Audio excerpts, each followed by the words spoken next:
that's where perhaps he may have been brought to light to this particular company. Right. But the recommendation was... But would he be the one also to have commissioned the internal engineers to do the report? Well, by any standard, I mean, whatever issue we have, member, we typically have our own in-house troubleshooting, and then if validation needs to be done externally, that's done. And Chair, if you're to follow the timeline, because on page 2 of the report on the F2 furnace, it says that reason for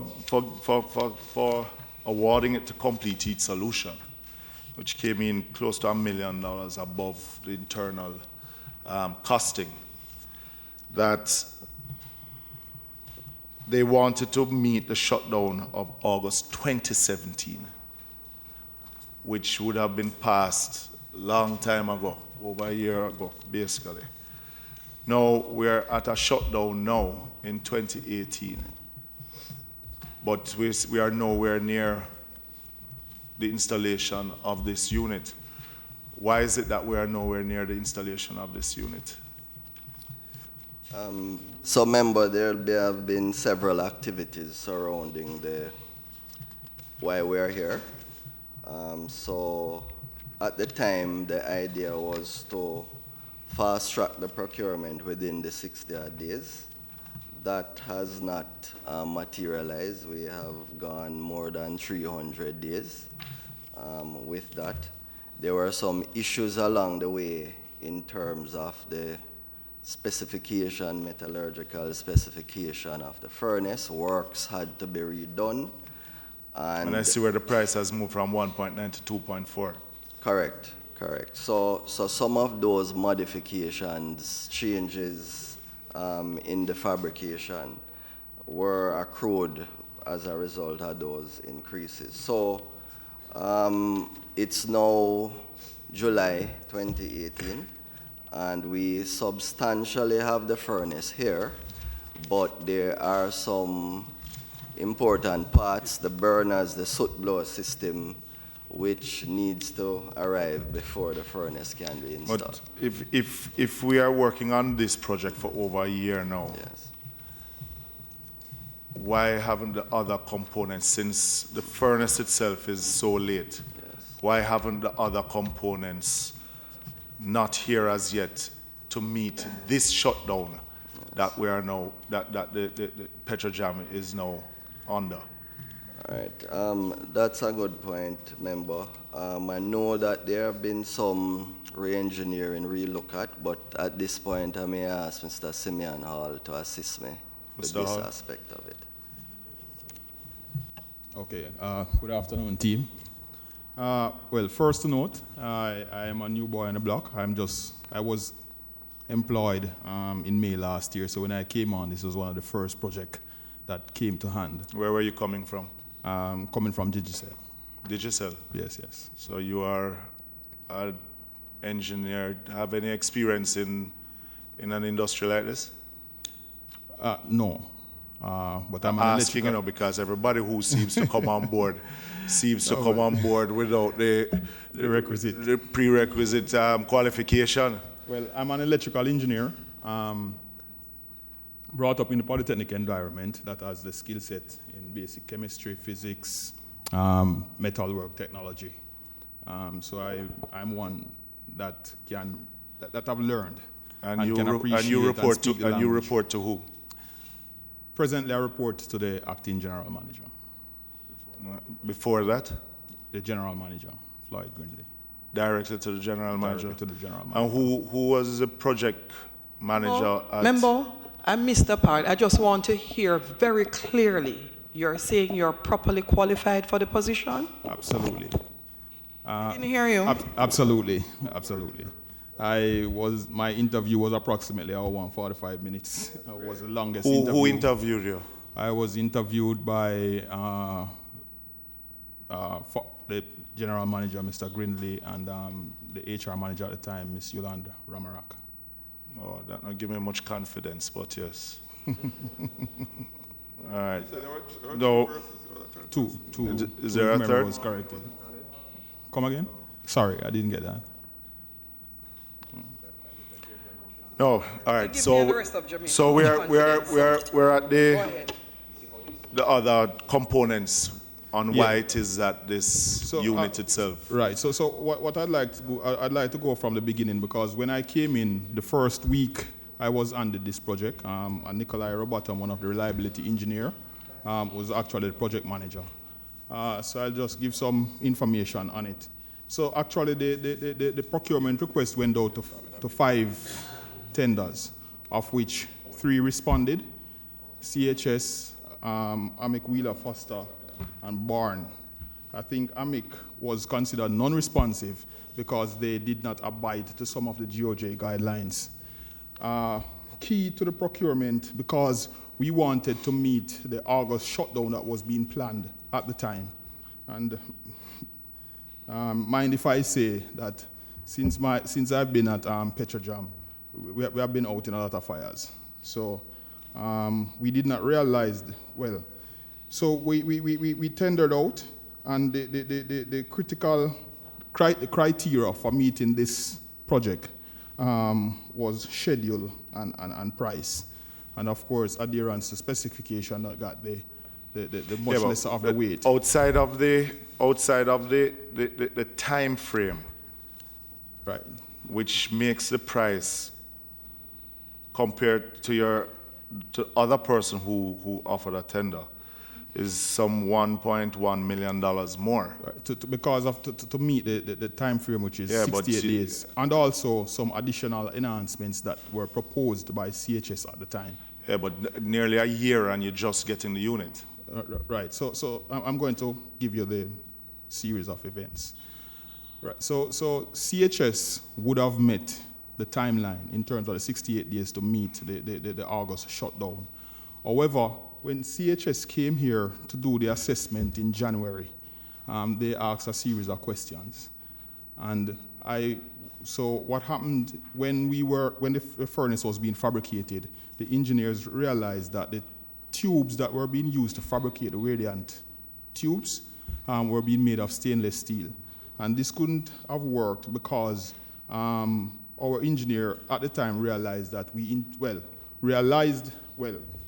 noted that we inject what we call chloride into the system. And if we had used the stainless steel tubing, it would have been a catastrophe because it would have caused cracking within the tubes. I don't know if you understand the technology. So it couldn't work. So what happened is that when they went there and they realized that we had to modify the tubes to a more exotic tube. Yeah, but let me fast forward you, because you're getting into technical terms that we really don't. Yeah. You're still, the new burners and the new soot blowers have not yet. So I'm saying if it is that the furnace has been delivered, why then weren't these then ordered within the specified time? The furnace has been delivered. However, the furnace was being fabricated to use the existing soot blowers that we have there. But since we realized that it would not have been delivered, the process engineers has asked for a modification of the soot blowers. So when we went now to the vendor to fabricate the soot blowers, which will be delivered by the end of August, there were again some GOJ procurement guideline issues with us on the vendors, because what is happening with the new GOJ guidelines that were implemented sometime last year or earlier this year, where they have to go online and fill out all the documentations. Once the vendors do not fill out a particular, sometimes it's the BQ or some section of the documents, it is considered non-responsive. But the company that is delivering these two have been company that but have worked with Petrojam in the past. To my knowledge, no. Born has not worked with Petrojam in the past? No, the soot blowers are being delivered by, one is being delivered by Zico, and the other is being delivered by another company. But the soot blower and the but have those companies, well, Mr. Watson, since you have been there, haven't those companies worked with, that's delivering the soot blower and the burners, worked with Petrojam in the past? Yeah. These are pretty standard companies in terms of the burners, companies like Zico, John Zink. We are pretty much standardized over the years with these entities. So, I mean, pretty standard. Mr. Hall, why is it then now that after completed solution given the contract, why were they brought back to look at what issue were they brought back to look at and to make an assessment for? Well, the preheat train for the F2. So what has happened is that since I'm there, we have been asking our in-house personnel to look at that preheat train. No, but you come to the point that I want to get to know. Because when you read the report from your internal, their recommendation was that the furnace not be replaced, but to look at the preheat. Petrojam decided through the general manager to change the full furnace, the complete furnace, but then they were brought back to look at the preheat. So, you know, what I'm trying to get at, why is it then that we did not wait? Because the report came in from your internal engineers before you even awarded the contract to complete heat solution. So germane to that, member, one of the issues, one of the lingering issues is that our engineers, although we have a cadre of professionals in terms of our reliability and process engineers, we are limited by tools that we use to do our engineering. So if you look on our report, internal report, that while I had a lot of discussions with the team. But even if you're limited by the tools, what complete heat solution is coming to now is what your internal engineers the problem they came up with that without the tools that complete heat solution would have had. No, but I'm not saying that. No, but you are saying to me now that they came to assess the preheat. All right, let me put it this way. The new unit that you have, can it do anything more than what the unit that you're replacing? Yes.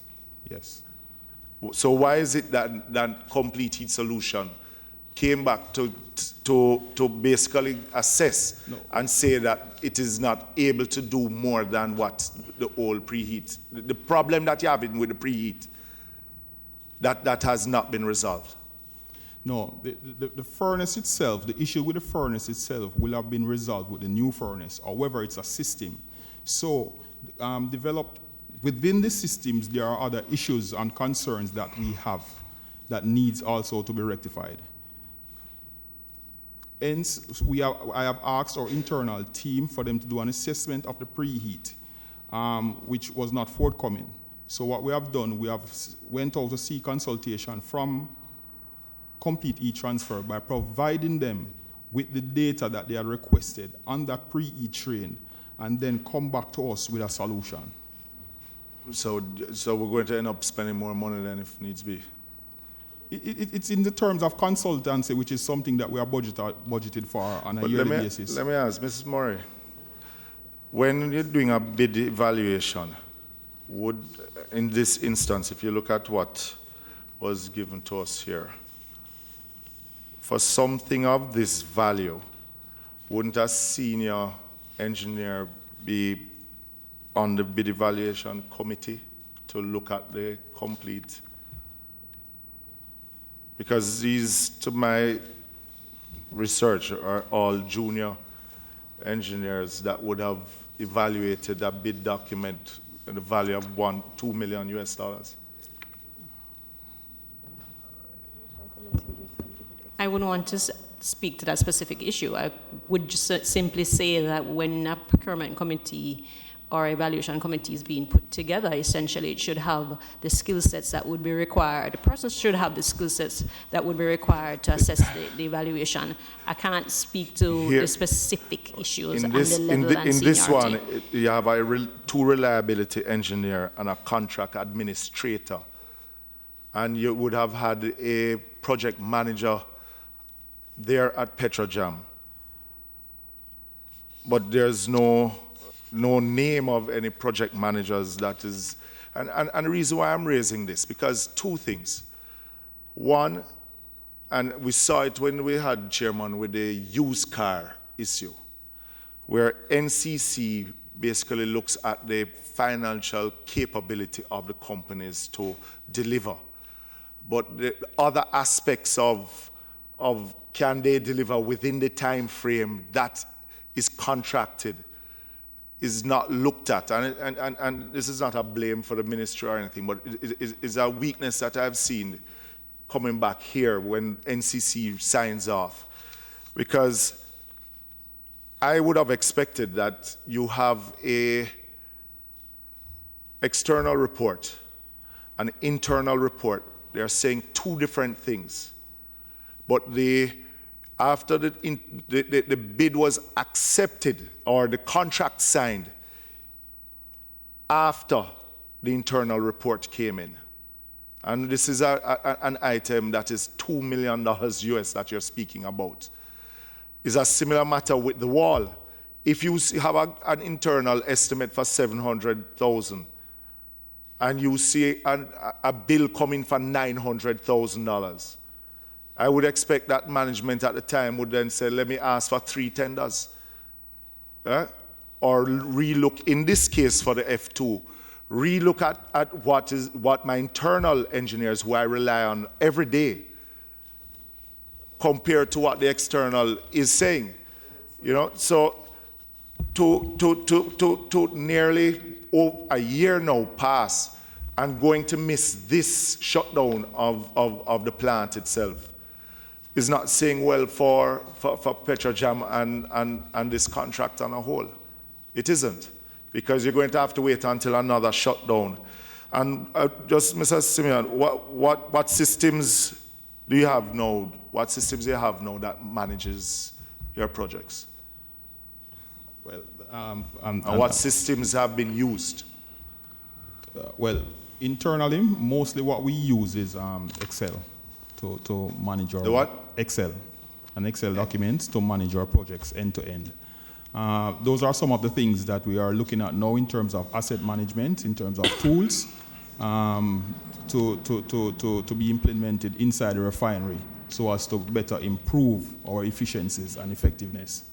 And just to retract to the question, a senior engineer, one of our most senior engineer was actually... Well, not on the document that I have here. So on the procurement What request. is here is Robotham, Newman and McLean, a reliable engineer, contract administrator and reliable engineer on the bid document, bid evaluation form. Well, on the procurement request document, because they were all a part of the team prior to me coming That's the here. request. I'm talking about the evaluation. And the evaluation, they were all a part of the team that does the evaluation. Chairman, I just want to move just one to Asha Corporation. Those are the consultants that are being contracted. Okay. But could you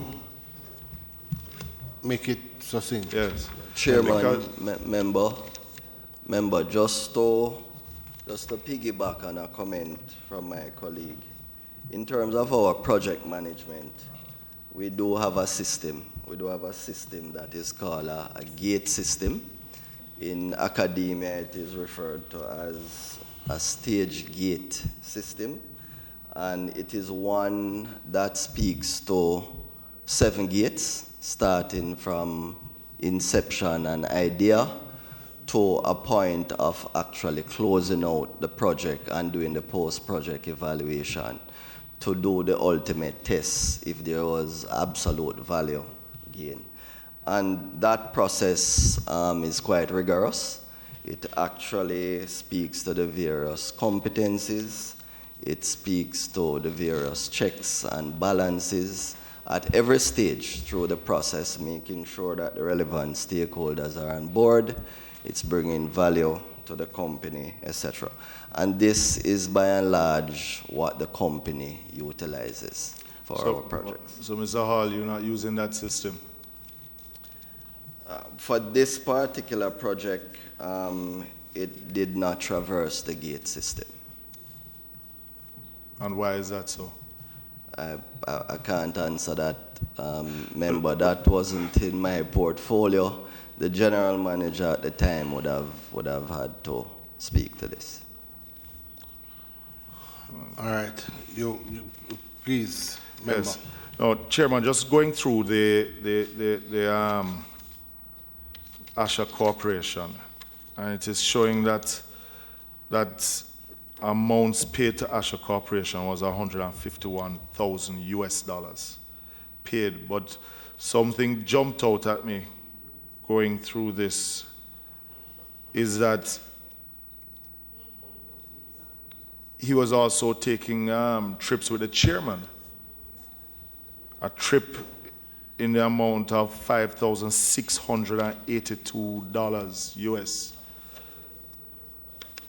But also that, and I wanted to find out from Ms. Evans, the outside of this Muse, it's called Muse study, everything else was basically financial and sustainability of Petrojam.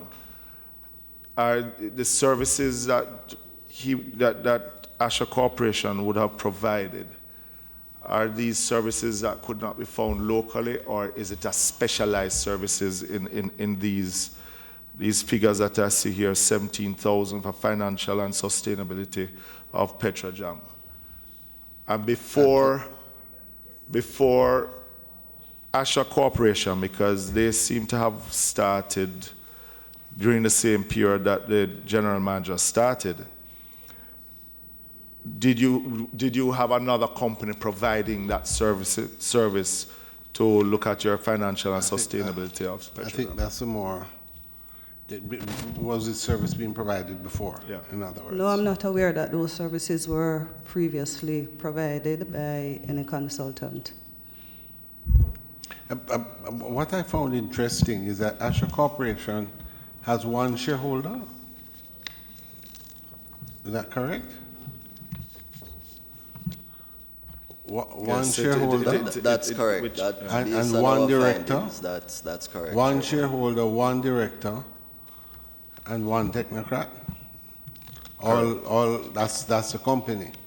Correct. That's what we. And how were they? Did we ever find out how they were had? Was it something that put out? We see here that it's sole search, but did they contact or were they contacted based on some specific? Well, Chairman, based on the discussions I had with the then general manager, actually last week, Monday, to be exact, the information I received was that request came through the general manager's desk at the time. For them to be had? Correct. Okay. All right. But this chairman, because No, just a little, not so clear. You said, Through the, sorry, yes, you said through the chairman's desk. No, sorry, the general manager's desk. Oh, got you. General Yeah, that's general what I manager understood. hired Asha Corporation. Correct. Through the general manager's desk. well, you said you've been in for last week. There was, Before he No. left. So I spoke to the general manager last week, Monday. We had a teleconference where matters of this and in our preparation for PAC did have consultation with him, and this is the information that it I came from received. him or his desk? Well, I just the want discussion we had, what he told me is that it came from his desk. from his desk. Yes. So, and this, I would have hoped that this trip with the chairman, you would have done some research, which meeting with the chairman for $5,682.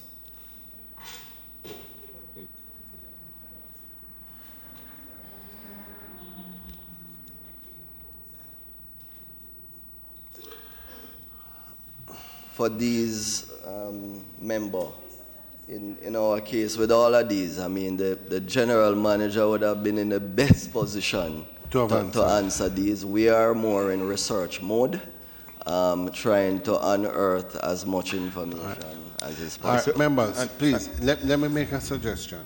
There were a series of questions, if we could, sorry, if we could just flow through some. and take them, and then if there's clarification, we can ask for it rather than sort of cherry picking. And I just want to go. There is something based on what I said at the start.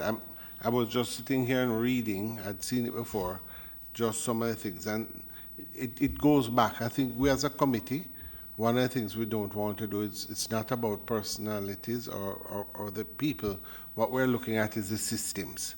And having read this, I've heard that there's going to be some additional training in governance, but just reading, I go back to the first question on Petrojam in the file that we have here. It goes to the recruitment process of the HR manager. And I was just looking at it here, and there's just some, moving quickly.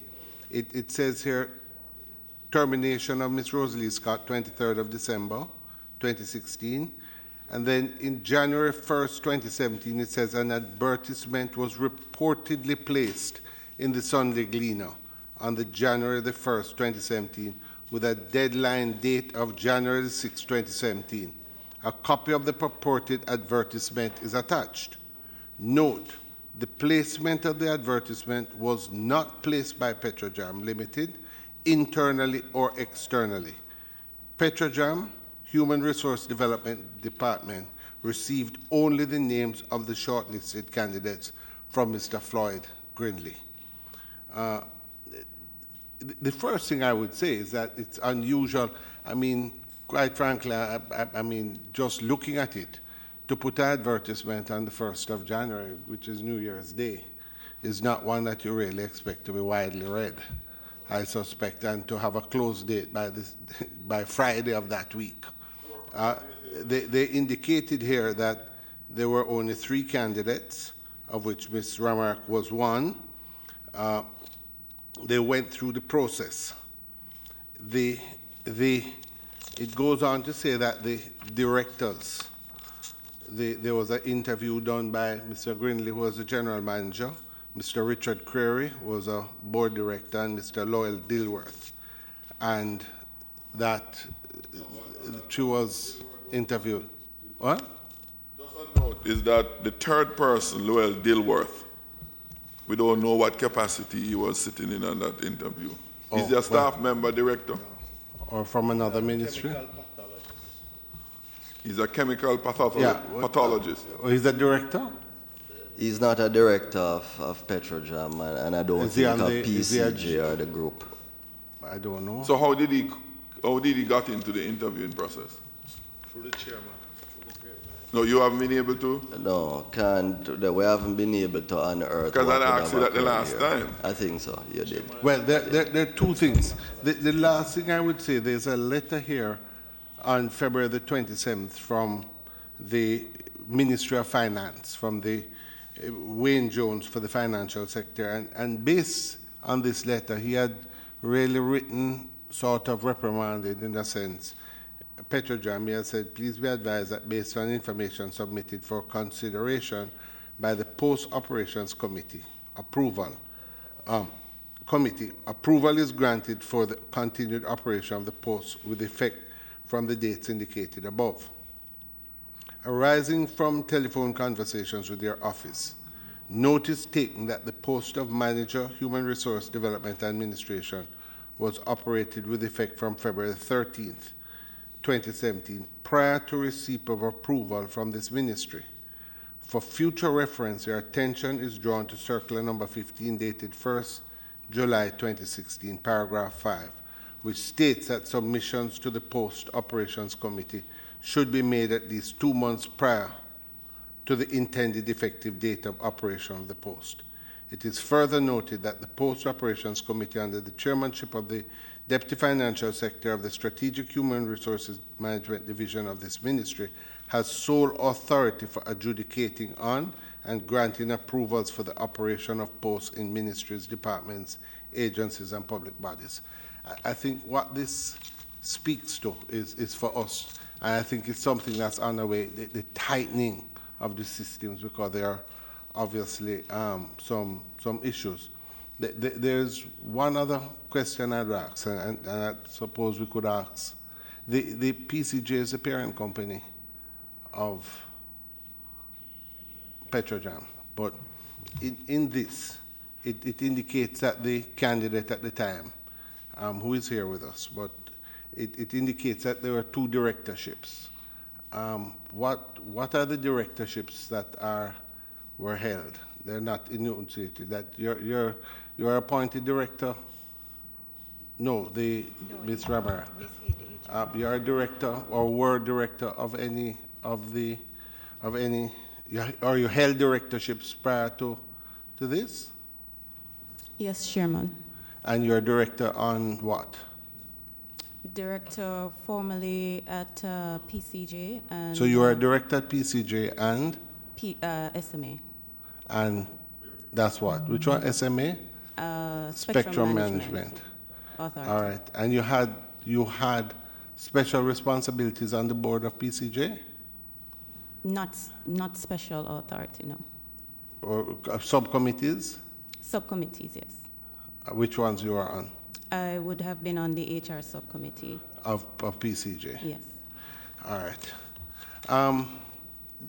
I think members, yeah, okay. Member Jackson? Yes, the same HR matter. Because what struck me too was that there are two things in particular that jumps out at me in the information provided. Ms. Rama, the last time you were here, you said you saw the ad in the paper and you applied. All right? And you applied on the 4th of January.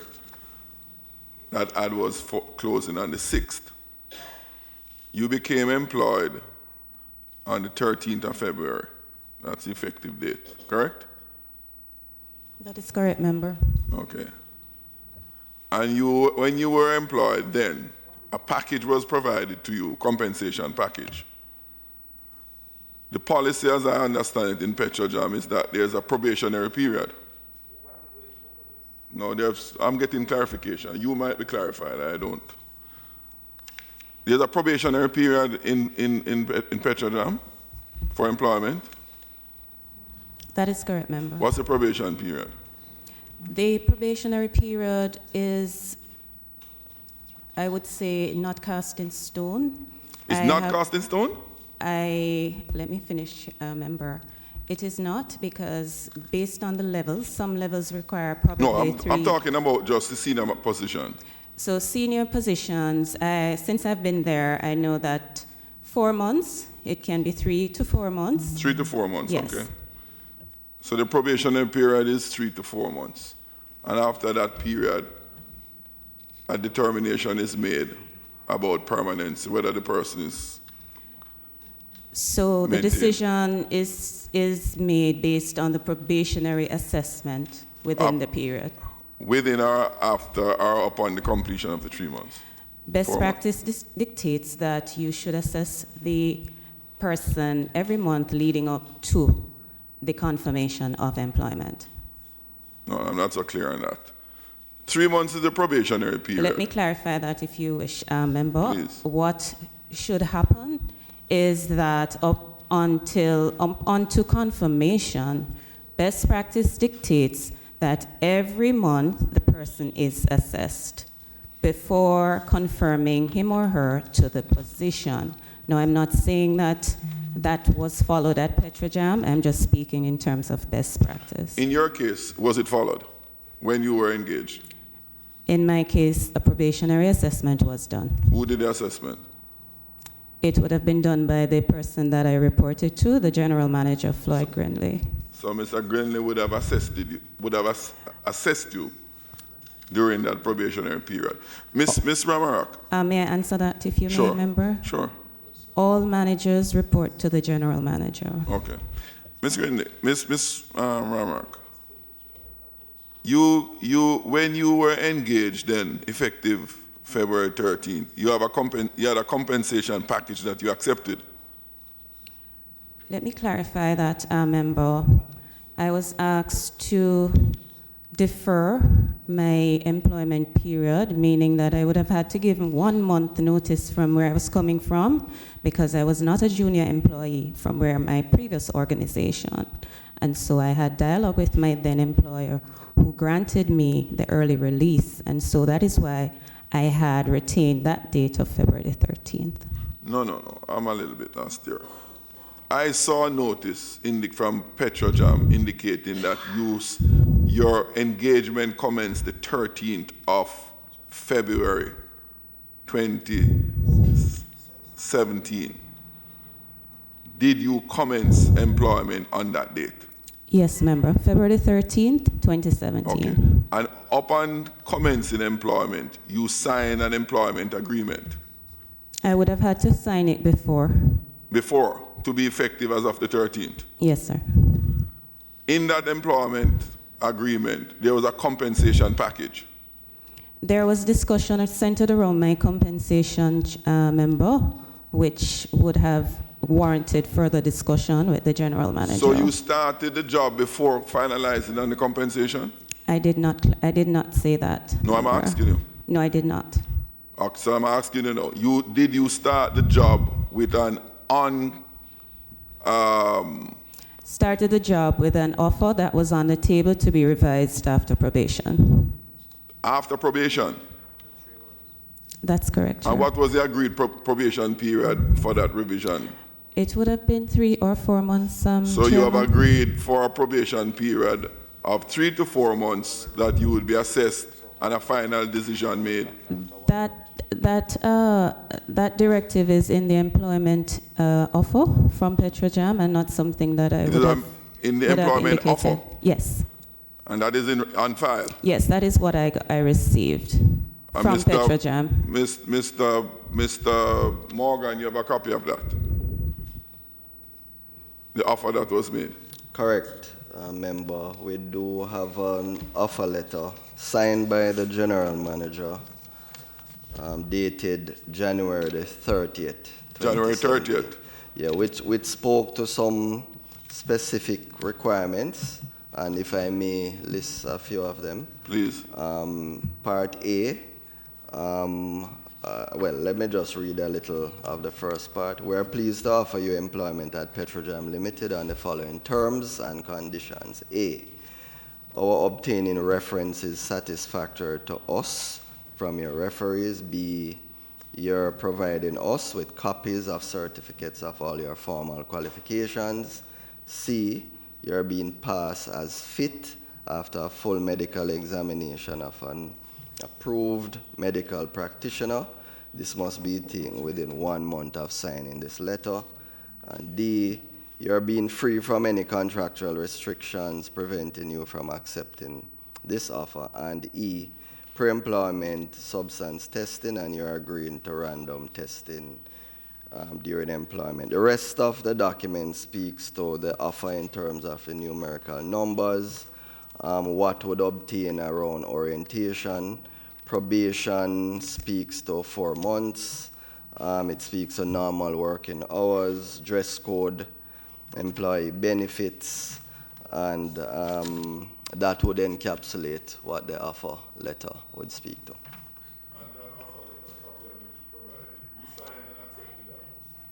You signed and accepted that, Ms. Rama? Yes, member. Okay. On March 24th, you salary, what's the right title for it? Change of,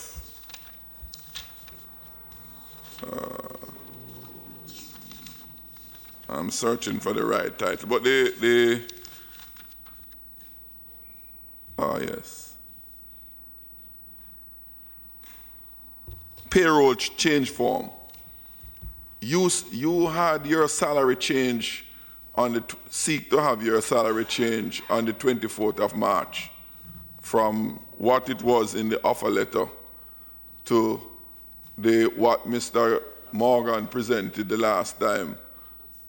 Well, you took steps to have your salary change from what you agreed to in the offer letter to what Mr. Morgan indicated to the committee was a total package of 13.04.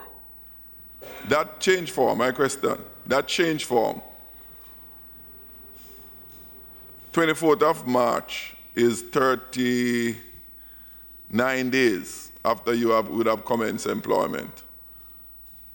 After 39 days on the job, a change form was presented to change your salary from your compensation salary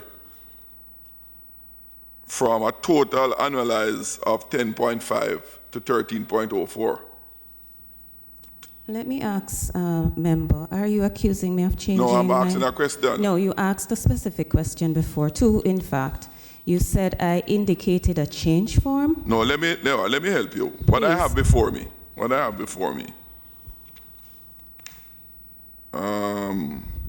Timeline for recruitment activities attached. Critically of the posted organization warranted urgent replacement. Salary increase was granted within 1 month and paid retroactive. Salary increase was granted within 1 month and paid retroactive to the start date. Salary increase was based on demands made by the HR manager based on the heavy IR component of the portfolio. So my statement emanates from what I'm reading in the report, that the HR manager demand that change. So that's what I'm saying. I'm only reading what was presented as what took place. I'm sorry, I don't know if Mr. Morgan wished to. Member? I'm sorry, one second. Sir, just Mr. Chairman, just so we're clear, the word demand in the ordinary use of English refers to making a request, asking a question, etc. So to inject a certain tone into it, to give it a sort of colloquial, yeah, bad up somebody, or yeah, bad up, that kind of demand. I think it's very unfair to persons listening, persons watching, and also unfair to the civil servant who's been asked the question, sir. And certainly, within any organizational structure, if the board of directors or somebody, if I am working somewhere and I realize that, listen, I have extra qualification as relates to industrial what's IR again? Industrial relations, thank you, industrial relations. And I believe that I'm now carrying different skill set. Because remember, Mr. Chairman, you can go to an organization, you can go to... All right. No, well, Mr. Chairman, on a point of order, Mr. Chairman, we've been through this. Why are we putting the HR manager on trial again? Because I have questions relating to Asha. No, I'm sorry, Mr. Chairman. With respect, Yes. Member Phillips was allowed. Member Phillips was allowed a full reign to ask about the HSC, etc., Asha, etc. I would also like to ask questions on those matters. It is now 20 minutes past 5. Right. We've had Madam HR here before. Absolutely. She's been asked these questions already. Her salary has been in the media. She's been in the media. I mean, quite frankly, I'm sick and I don't want to hear anything else about Miss HR. Right. It's been properly ventilated here in the media, in statements every single where. Why are we asking her again, for the love of God? The same questions that have already been asked her and played out in the media for everybody to hear. We know about her salary at 10. We know it was increased. We know about the ad in the paper. We know about Christmas. We know about this. We know about that. I mean, I would like to know about Asha and whether or not employing Asha was to the benefit of the people of Jamaica versus going with Ernst & Young and saving the country millions of dollars. With respect, I mean, can we not be so personal with the civil servants? Finish now? Yes, all right. Okay. Member, but... So, I will say that we are in the interest of time. My question was based on what, and I'm seeking the clarification because of what I saw here. I didn't make it up. This was the information. The word demand can mean request or ask a question. Member, please, yes, please, members. But Chairman, let the member finish. But member, just I'm finishing it. Just ask the question so that we can move on. So, Ms. Marmack, I've been pardon the disruption. Through you, Chair. Yes, absolutely. And I would like to add, because I do know that this is going to be front page news tomorrow. No way did I demand an increase in salary. No way did I flaunt or the process at Petrojam.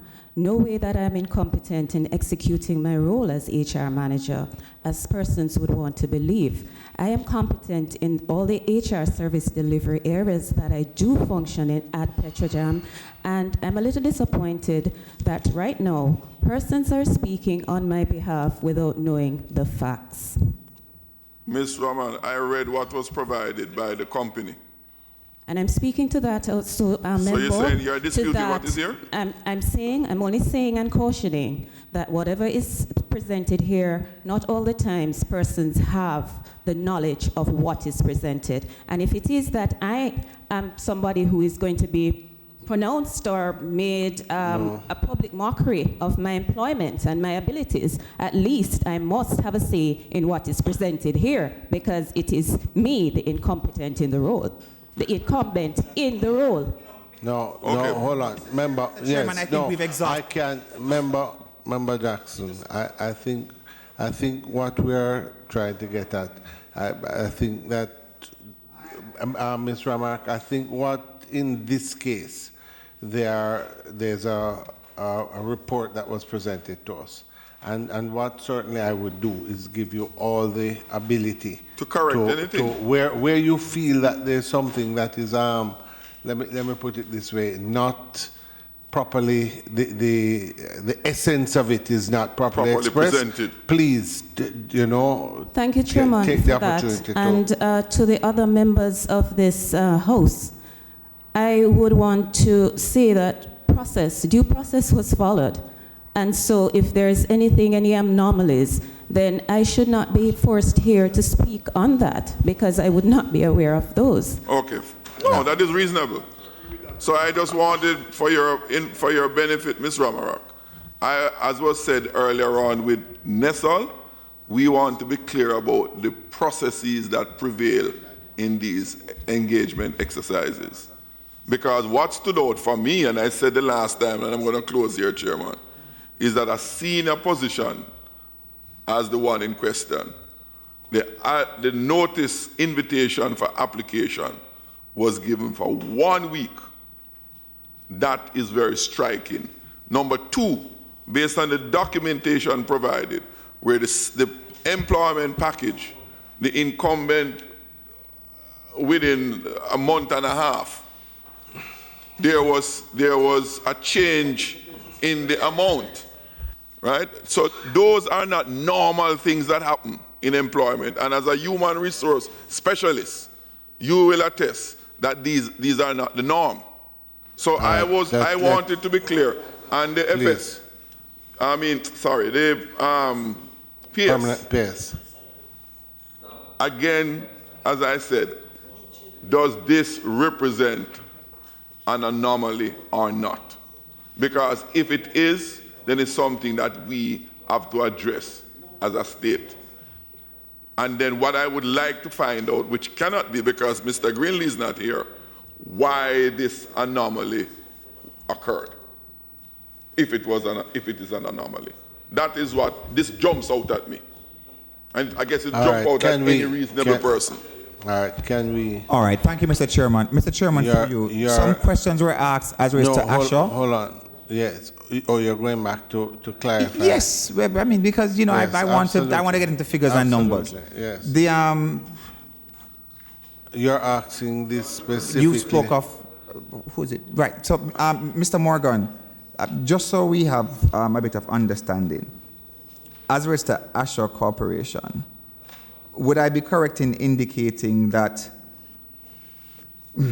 Asha was charging a rate that was some 57% lower than other financial firms, including Ernst & Young? That's correct, member. When we looked at the assessment, yes, that's correct. Yes.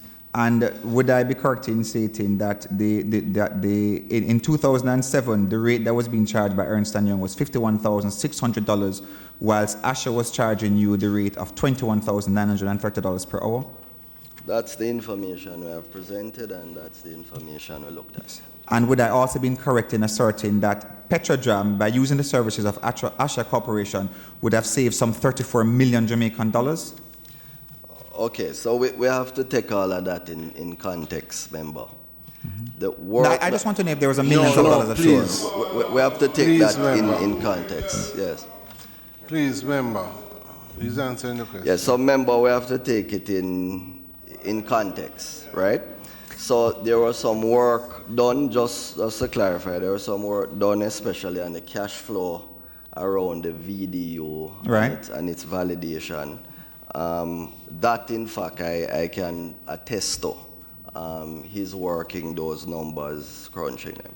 In terms of the rest of the work, I mean, I can personally speak to them, but any benefit that would have been gained would have been from collective efforts of the team members at Petrojam who would have done a lot of the groundwork, and the validation on top of that would have been some of what so there was Asha would have so there was benefit to the there was benefit to you. There's benefit, but to the extent of the amount, I mean, that is debatable as to very well. As long as there's benefit, the people of Jamaica are happy.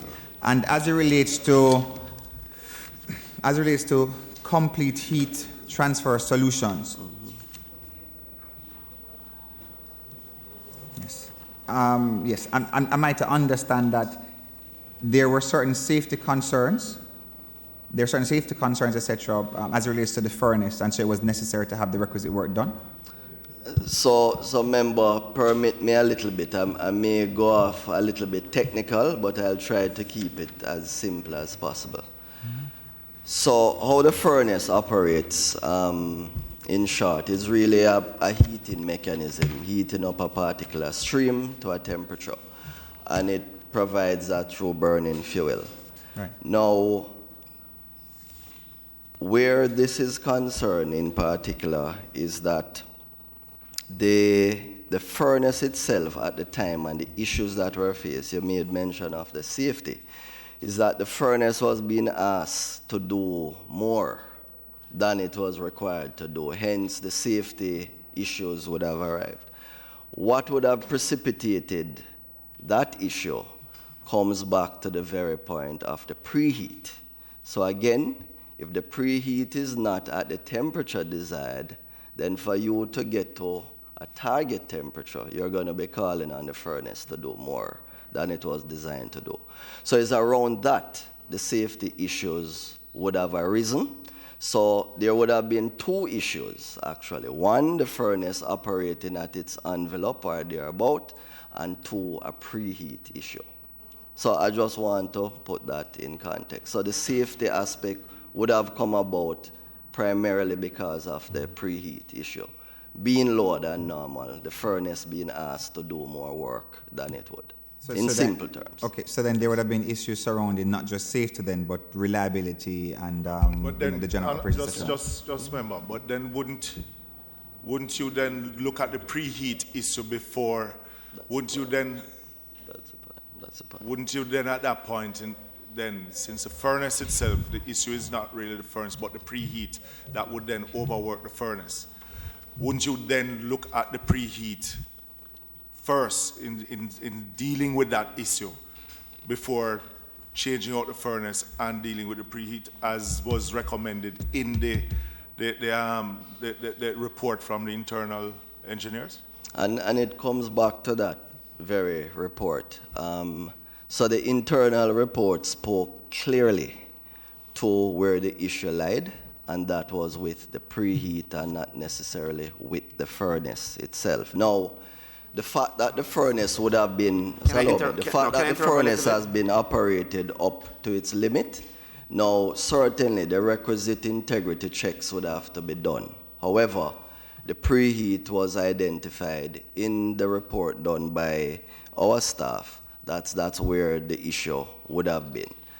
Chairman, if I may, but in a discussion earlier with a gentleman in the back, I didn't get that impression.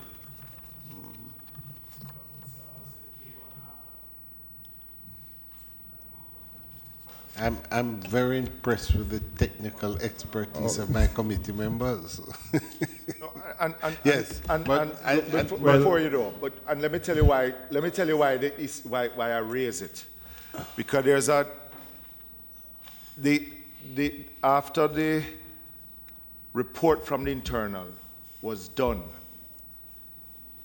the contract was not issued until after. And there's an email from Mr. Grinley dated June 6th in trying to defend, after seeing the report from the internal engineers, in trying to defend why this is his final and why it is that he has made this decision. And all I'm saying is that if you're going to be spending $2 million US, you have two reports that's saying similar things but differently. Eh? Why then not step back and look at how it is? Because the question I want to ask, was there any money in the budget at that point in time to deal with this matter, or is it that you had to shift funds around to deal with this $2 million expenditure? So, member, our capex budget would have been predetermined. The replacement of the furnace for that particular fiscal year 17-18 was not in the budget, so we had to shift our own funds to accommodate. But let me ask you, which happens from time to time. Yes, so that's right, exactly. So that's normal. But Mr. Morgan, well, I wasn't sure if Mr. Dunn was finished. Were you finished, Mr. Dunn?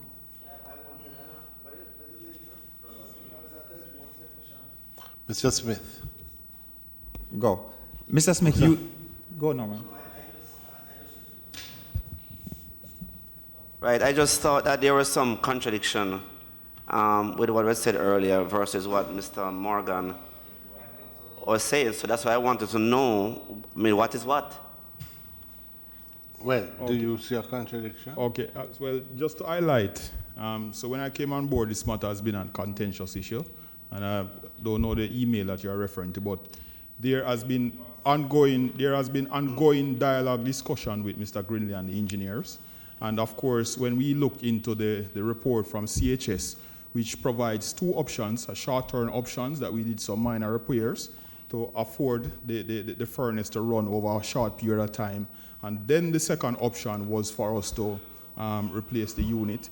Mr. Grindley at the time, having dialogue and discussion with the engineers, had asked the engineers to use data to guide their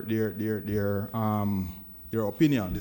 And as I've indicated, there has been two issues, the preheat issues as it's a system, and the issue of the furnace in and of itself not being able to operate within the operating envelopes. Mr. Grindley at the time, coming out of one of the meetings with the engineers, asked a couple of questions based on the assumptions from the document. If you change this particular equipment, will the issue be resolved? The response was no. If you change another equipment, will the issue be resolved? The answer was no. He said, go back and use data to make your assumptions. As a result of that, based on the emails, he had, and his expertise, his experience, he had some issues with the information being provided by the engineers. And in the best judgment of the GM at the time, because he was the head of the entity, being an engineer and safety being paramount, the reliability and the operations of the equipment, he took a decision that, okay, we need to procure. Mr. Morgan, my last question on this. No, the equipment sorry, that Mr. you have Chairman. now. Yeah, no, hold on. Member Phillips. Member Terang is on the floor. Let him complete, and then if you have a follow-up, please. So, Mr. Smith, in your profession, Smith, yes? Can I? Retaliate. Hall, Simeon Hall. Simeon Hall. Mr. Hall. Yes, okay. So, Mr. Hall, so in your professional opinion, then it was necessary for in your professional opinion, rather than conducting a series of repairs, it was, in fact, necessary to just do a replacement of the furnace?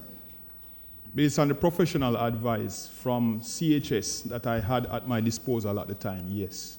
A replacement of the equipment is necessary. Very well. And are you aware, and I suppose Mr. Morgan can answer this if you aren't aware, how much money would have been spent over the years or months that this particular furnace would have had to been, that the repairs or replacements were being done? Because I saw in a report that indicated there were frequent damage, etc., spalling, cracking, heavy fouling of the convention section, in terms of again, you mentioned the heating, corrosion, and so forth. So how much money would have been spent over the several years just to effect repairs or months? Are you aware of that, or would it something that Mr. Morgan be aware of that?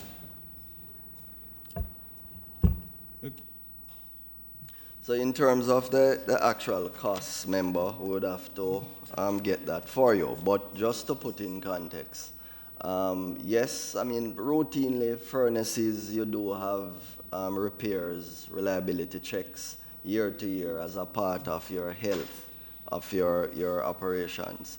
And I mean, even now we are doing that. The very furnace is in place, and we have done recent repairs, and that is what it will be carrying us through at least the next run with that particular furnace. So I just want to make the point that yes, perhaps from a safety standpoint, that would have had to be indicated by the findings and numbers, but in terms of the preheat, I am registering that we still have an issue where the preheat is concerned. You want to? Yeah, we are finished? Mr. You have something to say? Or? Well, just accentuating that, yes, and I've been indicating that it's a system. We do have issues with the preheat presently, and we are presently assessing the report from CHS, which the technical personnel... Who is CHS? Just Complete e-transfer, which okay, is right. They are the consultant that assist us in doing the assessment, and the report will be assessed by the reliability engineers, passed on to the process engineers, and we will have coordinated discussions. And based on that assessment, going back to CHS, there will be a final report as to the way forward.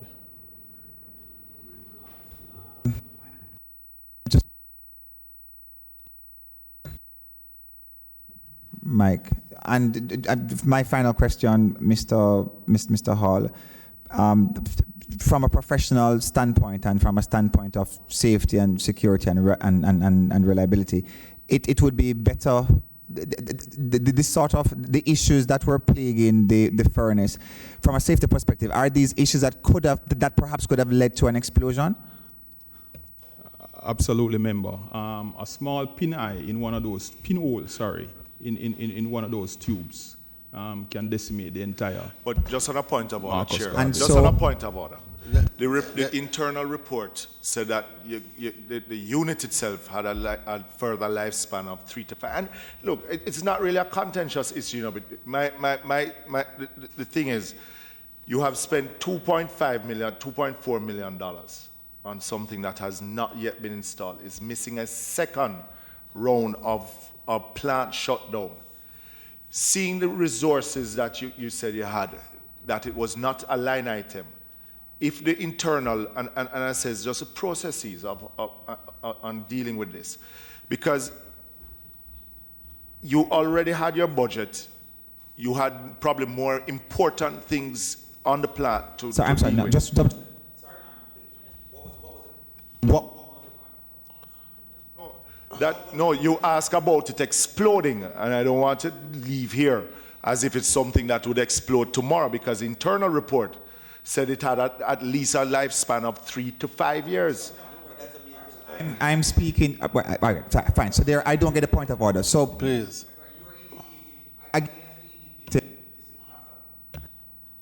Leave it. No, it's on. The light is on.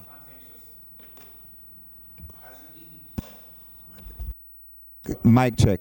As you indicated, this need not be a contentious issue. I'm not trying to make it one.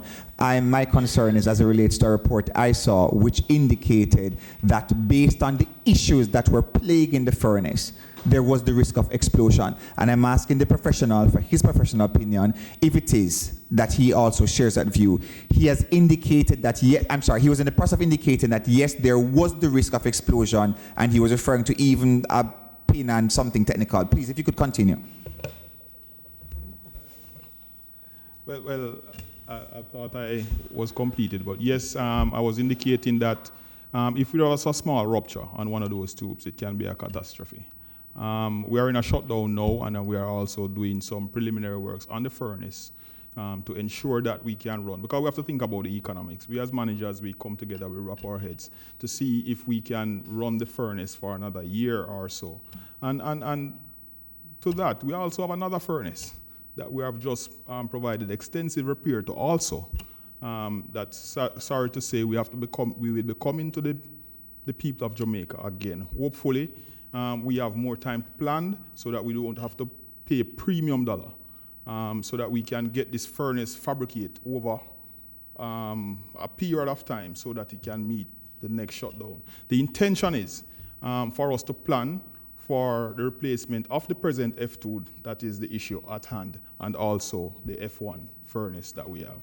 And just to conclude, you are prepared to state then, based on what you've indicated, that Petrojam is an organization that takes the safety and well-being of its employees seriously, and if it means replacing a furnace to ensure the safety and security of its employees, it will do so. Absolutely. I'm sorry, I can hardly hear you. Absolutely, member. Thank you. That concludes. All right, members, let me tell you where we're at now. I'm hoping to close. What I have so far, Member Paul Rowland said he had one question. Member Stewart, one question. I've now seen. Yeah. No, I'm going to do that. Member, with that said, that you have a follow-up question, which I'm going to allow. Is there anything else after that? Do we have any other members? Because what I want to do is just sort of let us roll. So I will acknowledge you to do your follow-up question, and then I'll take the other two. Yes. In the Prime Minister's presentation last week to Parliament, he mentioned that there's some shortage in terms of your material that you produce at Petrojam. Can you say if we still have that problem now, or you have been able to overcome? Yes, member. I believe the particular product you're speaking to is asphalt. We do have an asphalt plant, so when we're up, we do produce. The plant has been offline. And that is because of the same furnace issue? Not really, but there are other difference? maintenance works to be done, and this would have been planned from last year, even coming from the years before. It's an extraordinary outage, right? And that being the case, our contingency plan was always about, making sure we shut down with maximum stock as possible, and then as a contingency, we import. So we have been doing that.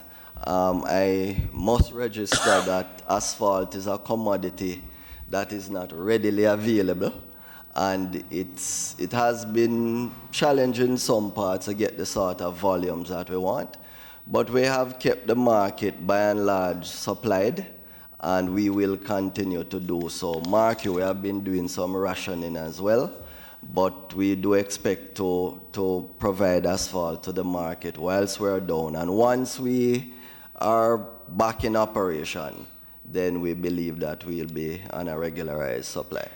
What's the estimated time of getting back to normalcy? So estimated time in terms of startup, we expect next week to be, all things being equal, we should be in startup mode, and by the end of the week into the following week, we should be steadied out.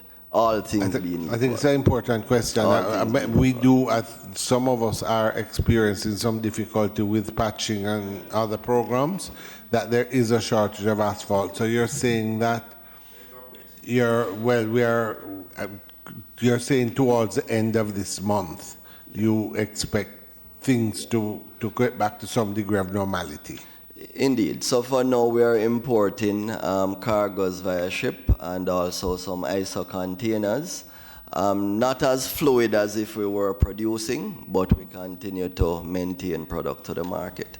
So normalcy in terms of production, we believe by the end of the month, we should be in that mode, all things being equal.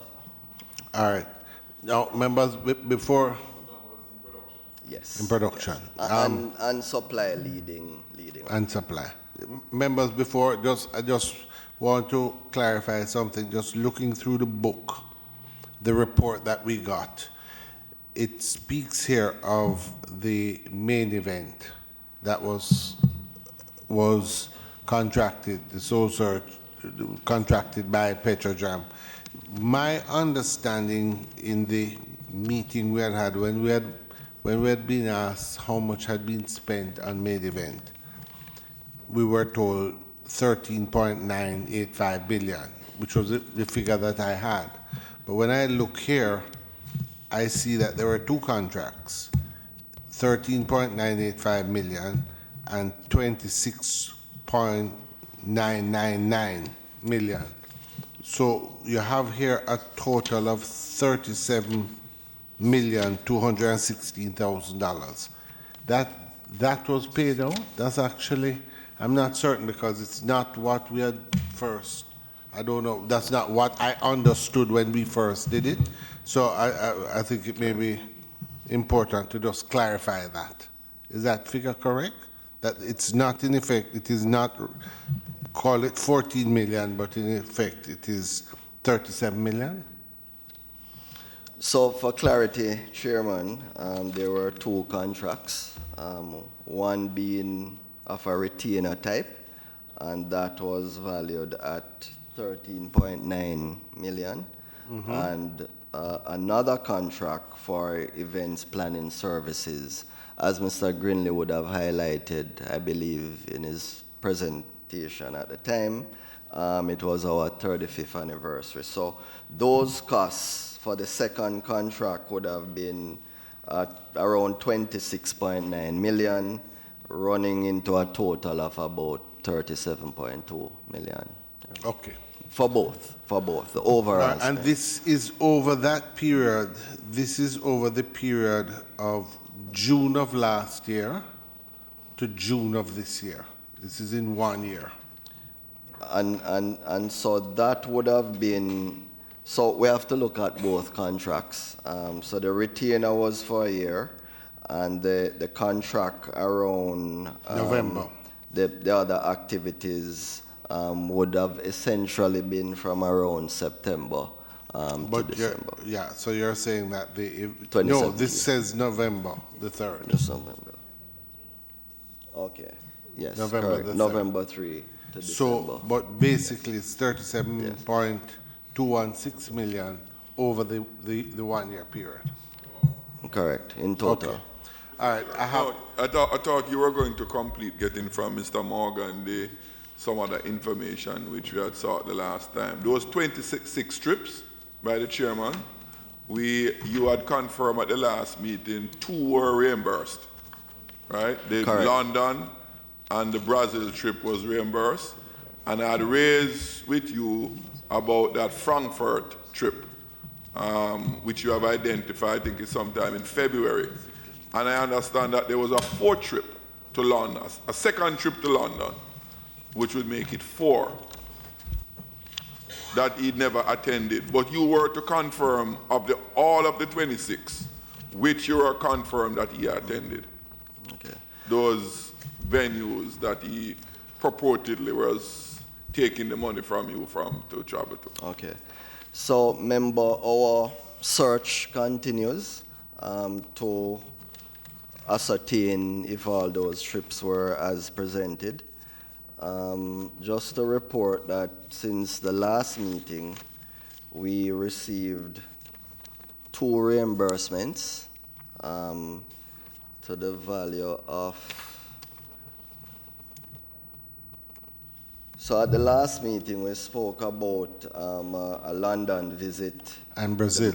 And Brazil.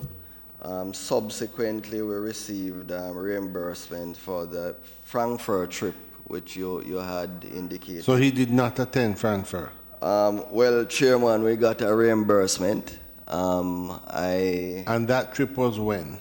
The trip for Frankfurt would have been December 13 to 14, 2017. Okay. Right. And you got that reimbursement last week? We got that reimbursement on the 6th of July. Of July. Yes. So there was another reimbursement for a London trip, yes, and that was to the tune of 3,900. That's a second London trip? Yeah, that makes 4 trips altogether. And that trip was purportedly taken when?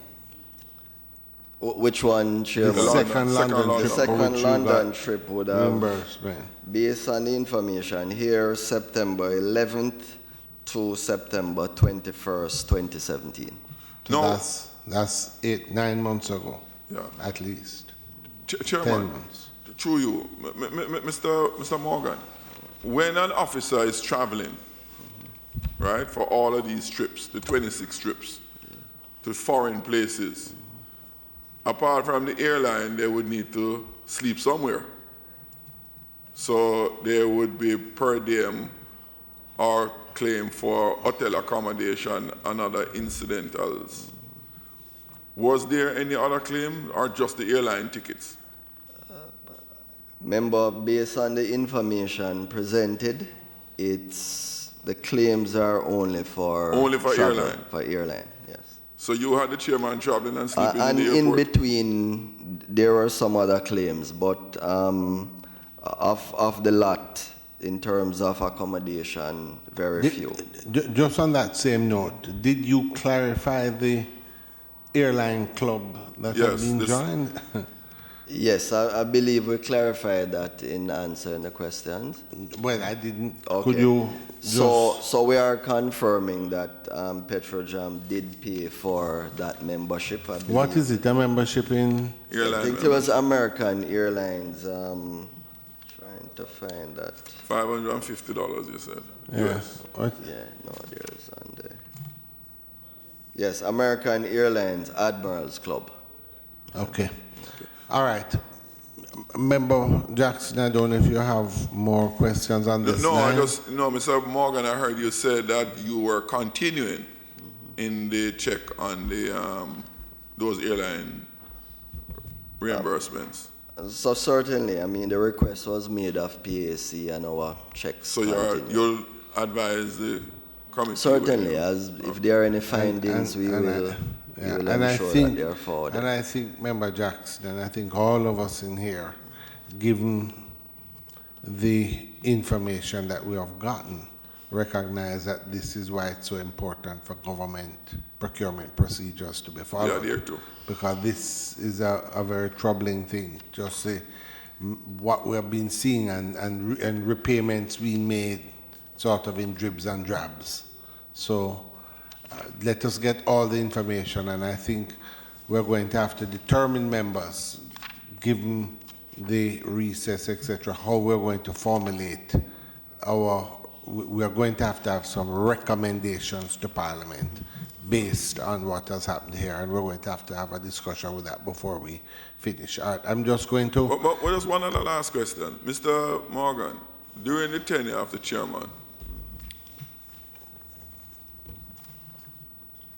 was he always resident overseas during his tenure? Well, member, I mean, my response to that would be that absolute answer would have relied elsewhere, but my understanding is that he was living overseas. During the entire period he was chairman? I can't say for the entire period. But most of it? I can't say most of it, but yes. No, I just want to get a sense. Yeah. Because I've tried before and I wasn't getting any. And your string your of bad luck knowledge was not continues. restricted to you alone. What's that? That knowledge was not, in your opinion, not restricted to you. Knowledge in terms of where the chairman resided? Yes. That wasn't something we inquired about. But it wasn't a secret? I wouldn't think so. Okay. All right, member.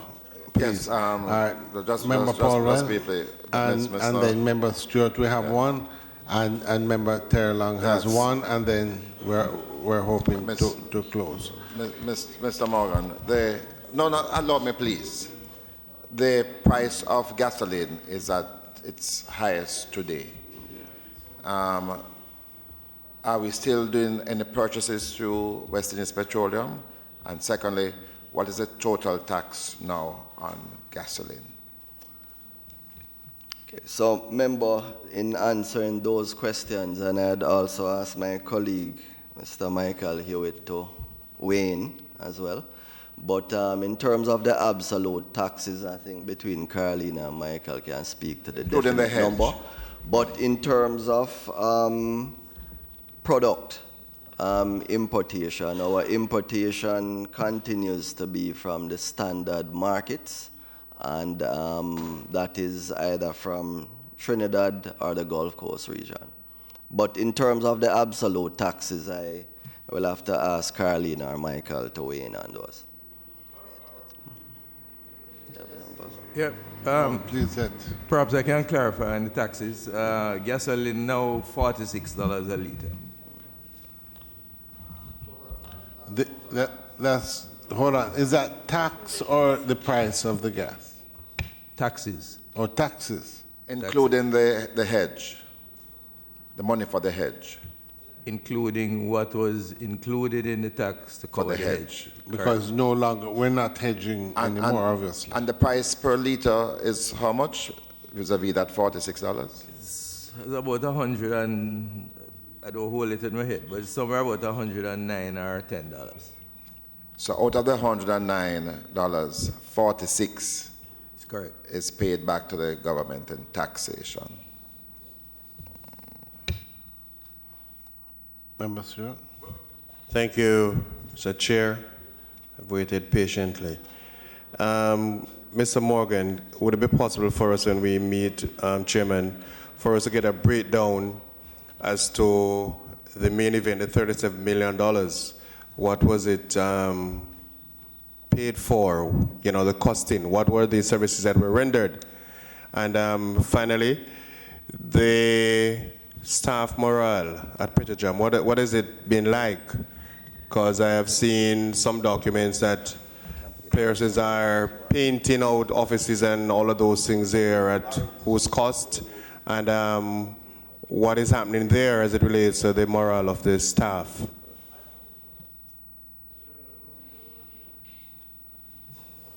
Okay. Yeah. Yeah. Look, I won't press too much, but if there is some,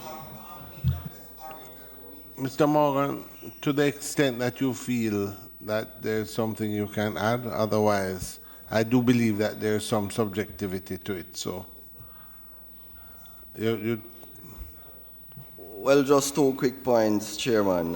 In terms of the list of, or the breakdown of activities for main event, I believe we did provide all of that. And there is some documentation. So if it's missing, we will resubmit. I mean, what I must say, Chairman, is that this is a very difficult period for Petrojam. It's a very difficult period for all of us, the management and staff. And I'm passionate about this, Chairman, because I've been with the company for 22 solid years. And it's years that we have built the brand of Petrojam, and it's one that we have been proud of. This is not the proudest moment for us right now, but the foundation has been shaken, but we have not been toppled. And we are looking to rebuild. The staff understands what we have and the national imperative that we deliver on a day-to-day basis. And it is with that passion that we will rise again as an entity. We'll rise again to ensure that we continue to supply our beloved nation, Jamaica, with all the energy that it needs. Thank you. Well done.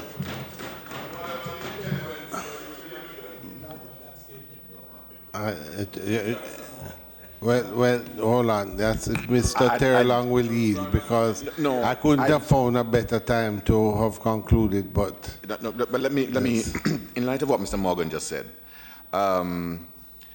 and in light of a statement which was made on the last occasion we're here, that in the absence of the VDU, you're likely to reach the point where. Mr. Campbell, I'm going to give you a latitude, but I take it you're not going to go down too deeply. We were close to the end, but I will give you the latitude. I don't want to accuse you, Chairman. No. Member, I'm going to give you the latitude. Absolutely. No. Member, please. No, Member Campbell. No. No, Member Campbell, please. Go. I'm just saying, I'm hoping. No, I'm not asking you. Member Campbell, please. No, Member Campbell, please. I'm not at all. I was just hoping that. All right, very well, Mr. Chairman. No, Mr. Chairman, I will. No, Mr. please. Chairman, I'm protesting. Member Campbell. Member Campbell is counsel, Mr. Chairman. He's indicated already. I want you to. No, absolutely. You're not. No, please allowed to leave here. turn the mic. Absolutely. Must have been done, and if it was done, I want to know exactly what it is, and whether or not it's going to be a terminal or. And I think it's important. Please. No, No. Mr. Chairman. You must speak. No. I don't need an advocate. You're going to have one. I still Remember, have a license to practice. You're going to have one. No. All right. Member, could you just turn off the mic for me, please? Leslie, come on. All right. Member Terry Long. And you know, Mr. Chairman, it's something I indicated. I have two things to say, but first of all, just to follow up on what Mr. Morgan has indicated. And you see, that is what happens, Mr. Chairman, when, and I say with the greatest of respect, but that's what happens when persons in a committee, when we drag civil servants here, and then we make it a personal attack on civil servants. And I indicated earlier that persons are very, very concerned because they just feel as if members of the PAC are being very personal and tarnishing their reputations, their families' reputations. I mean, some of the insults I've heard being hurled at civil servants in here, speaking up, just the statements. I don't think, Member Terla. Yes, when one person indicated who was a part of the interviewing committee, and another member is going to say, oh, well, I have a little faith in that. You know, Mr. Chairman, you can see the looks on the faces of the members here before you. And we have to, yes, I studied psychology when I did my master's in the United Kingdom at Warwick University, Mr. Chairman. So I'm also very qualified. But, Mr. Chairman, so we have to be careful of that because it does affect morale. And it has nothing to do with what's happening inside PCJ. It's how the public views us treating the civil servants that's causing a lot of this kind of hardship. But I hope that they rebound and know that there are members in the PAC who have a lot of respect for them and respect for civil servants generally and will not be issuing statements in the public tomorrow morning. But, Mr. Chairman, just to indicate, there was mention of main event. To the best of my knowledge, main event is a multifaceted, multi-billion-dollar corporation that is listed on the stock exchange. And also, as it relates to the 35th anniversary celebrations, the listing is here. It indicates several days of activities, which includes an anniversary banquet that fed over 500 persons. It includes, Mr. Chairman, gifts to over 250 permanent members of staff at Petrojam. It included family fun days to Chuck a Good Hope as well. It included planning events, and when main event does an event, Mr. Chairman, we've seen them there. It's a national brand that speaks for quality, Mr. Chairman. You have screens and LED and all sorts of things. It's a multi-billion-dollar organization, and there's nothing to say. I'm looking at the comments here. Events were carried out according to contract requirements. There's nothing to suggest that Petrojam got less than what it budgeted or bargained for, Mr. Chairman. So let's be careful because I don't want anyone to think that there was anything any less than value for money. And the days and that week of celebration, the 30th anniversary of Petrojam, and the millions of dollars that main event would have spent and the discounts given to ensure that the 30th anniversary was a success and that the employees were rewarded for their, as Mr. Morgan said, over 20 years, for their 35 years of service to the country. Member Terry Long, I think the only thing that why it was mentioned is that in the first report we had gotten one figure, and then we have seen now where there's been a substantial increase, almost a tripling. So it was really just for clarification. We have not had any further discussions.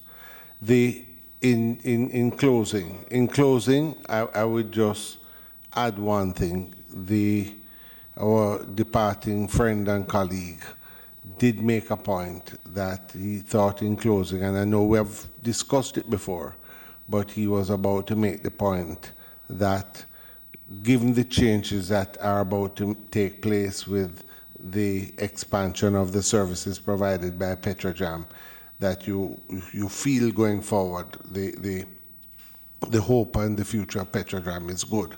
I think if you want to close by just mentioning how you feel with the diversification and the challenges coming, if you're confident that all has been put in place, despite all the discussions, everything has been put in place for us to see Petrojam continue to provide the services and remain a strong, viable company. So, Chairman, the Prime Minister has announced a strategic review that needs to be done, Yes. and I don't think that can be treated lightly. But what I'll say to you, Chairman, we have been a very resolute company over the many years.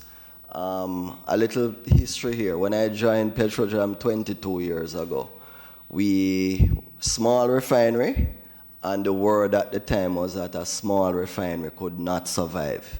Let's leapfrog to 22 years in advance, and we are still in existence. We are not unmindful of the threats that exist. We are very much mindful of them, and it's true that our strategic planning over the years, we have been seeking to position ourselves to stave off all of these threats that are happening. The VDU is one such, and that is a national imperative, I believe, that we all need to rally around to ensure that that happens for the viability of Petrojam and what is obtained now in terms of a refinery, because having a refinery has its advantages in itself. Beyond that, what we're doing, we are ensuring that the gap between now and when the VDU is online, we're actively working on other alternatives that we believe can bridge the gap, and that is through looking at other favorable crude slates that could tie us over until the VDU comes on stream. With the bigger vision to have a refinery, an upgraded refinery, and I'd want to extend that, Chairman, with my own thoughts that in terms of being a petrochemical facility, that's an added on in terms of the upgrade. So I believe with all the challenges, we have been resolute, and we believe that going forward, once we can put all of these together in a concerted way, with all hands on deck, we will get this done, and Petrojam will outlive me and you. Chairman, thank you.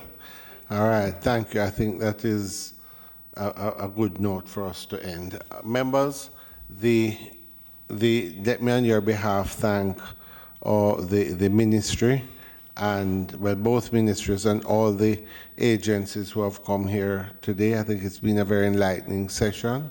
Members, the Parliament has gone on recess. It is therefore this is the intention today to adjourn sine die for us to set a date after the resumption.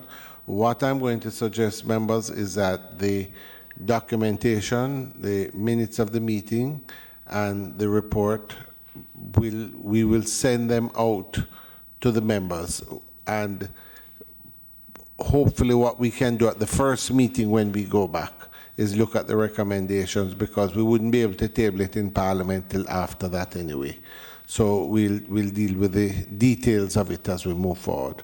With that, members, let me thank you for your involvement, for coming out today on an unusual time. And I really want to thank the House and all the members of staff of the House, not just for the work they have given us up to this point, but certainly for today, which has taken us to minutes after 6 o'clock, well past the usual time for committee meetings. So I want to thank them, and you members, we will reconvene whenever the Parliament convenes. I wish for you all a good summer recess. There's a lot of work to be done in all our constituencies with our constituents, and to all, have a good day and safe journeys. Thank you.